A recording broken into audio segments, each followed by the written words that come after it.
Yes. Well, congratulations. That is a great moment to have for you. How are you feeling right now? I feel so good, great, it's amazing performance I did this on this day, and I'm sure I deserve the bonus of the night. Did you see right after you there was another knockout, another pretty crazy, not as good as yours. It was pretty good, but not as good. Do you feel like you're gonna have to go head to head with him now? Today? Today. Yes, I saw, but I think my knockout was better. I think so too. A little more pizzazz. I don't know if that translates very well, but. Sabe o que é possess? Ela falou que o teu knockout teve um pouco mais de. Teve um quê? O teu teve mais. O teu knockout teve mais tempero, né? Yes, my knockout have more emotion because in the first round I was beaten up a lot. I think I lost the first round. And the second round I started losing again. And I could change the second round. I start to win the middle of the second round.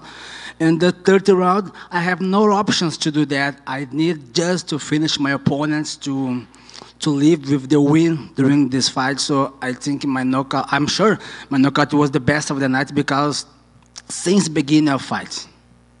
You know, there was a lot of words exchanged during the face-off. I'm wondering if that kind of helped you or motivated you at all, or what you thought of that exchange that happened at weigh-ins. During my face-off, I told him some word like I will kick his leg because it was my plan for the fight. But I didn't expect it. He was able to put me on the ground. I think my takedown defense was amazing, but I realized today is not amazing like I wanted. So I'm back to my gym and training hard to do the best defense. What did you think of him as an opponent overall? O que você pensou dele como adversário, de uma maneira geral, assim? O que você? I thought this fight was be easier than did, because he took the fight in the same week of the fight, so he didn't do the full camp like me. So I didn't expect that this guy was be too tough like he went this fight, but I'm ready and prepared for any situation inside the cage.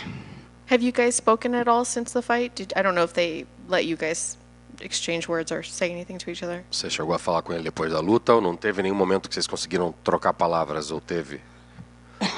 No, I have no moments. I don't talk with him, but I'd like to talk with him and say congratulations and thank you so much for accepting this fight, because if it wasn't him, I will stay without fighting the UFC today. And he was a good fighter, a good opponent that I face off, and he make me involved like a father inside the cage.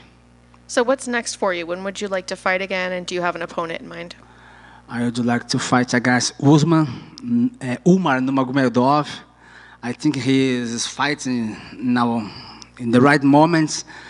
And I was watching this fight. I'd like to keep watching these fights to take all mistakes, to take all strategies he would like to do inside the cage. But I'm sure if I fight against Umar Nurmagomedov, it would be an easy fight to me because he just have wrestling, and he was able to put me on the ground, but I'm trying so hard in my defense. Yeah, it looks like he's fighting now close to maybe a submission or a TKO. Do you think that your fight with him would go 3 rounds, or do you think you'd be able to finish him? I'm almost sure that I'm able to defeat these guys in first round, because my mistake was today only my takedown defense, but now I'm back to the gym and I train so hard so it don't happen again. Thank you. Look, Doc, I just want to ask, what's it like coming into fight week not knowing you have an opponent, right? And you don't know who you're going to fight. Like, were you nervous? I didn't get nervous about my opponents because I'm almost sure the UFC will find a guy to fight against me. So I got a little bit anxious because there is the possibility that I don't have a fight because I don't have an opponent. But my opponents have changed 3 times. And the first opponent is, I think he's injured. And my second opponent, I don't know what happened, but when I come here, we received the news that we have another opponents, and we're training so hard for these opponents, but these opponents have cancer as well, I don't know why. And then coming these opponents, Bernardo Sopai, he coming hard to fight against me, so about the nervous, I didn't get nervous about the fight. We've seen a lot of very nice flying knees throughout MMA history. Yours is probably one of the best. Do you agree? It'll go down as one of the best flying knee knockouts? I totally agree. This knockout flying knee was amazing. I never seen it before. So it should be marked on the history of UFC. In my debut in UFC was amazing. And it should be marked for a long time.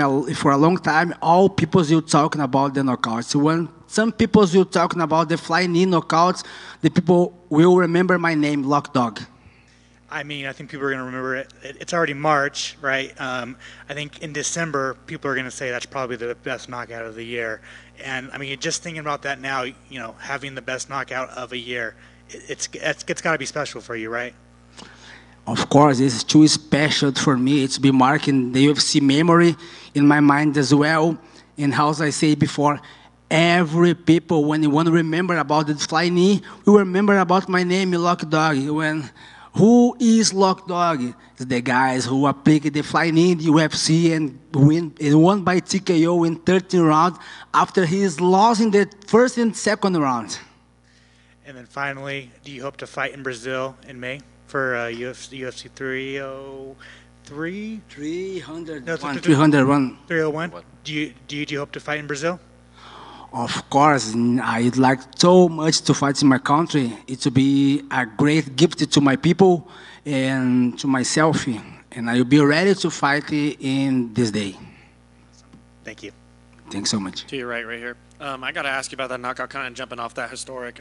For you, it was your debut. The last time we saw something of that caliber, someone going absolute limp and just almost just out, to me was Yair Rodriguez with Korean Zombie. When you kind of compare that and you think about those kind of moments, how do you reflect on something like that, being it's your debut? Com uma estreia dessa, fazendo o que você fez, você olha para num contexto histórico na tua joelhada e você pensa em Yair Rodrigues contra Korean Zombie. Ou seja, como é que você pensa, como é que você analisa, eu entrei para um hall de knockouts históricos da história do UFC e dá para ser comparado com alguns históricos, sendo numa estreia. It's too hard to talk right now because I ended up to live this fight right now. Don't get into my mind yet that I did this big knockout. Maybe when I stay at home, I was remember this fight, these moments, and I will really realize that my knockout to be marked on the history of UFC. I also got to follow up on that. When you take a look at the context of this fight coming into it, a lot of chirp between the two of you, but more importantly, that was a statement knockout.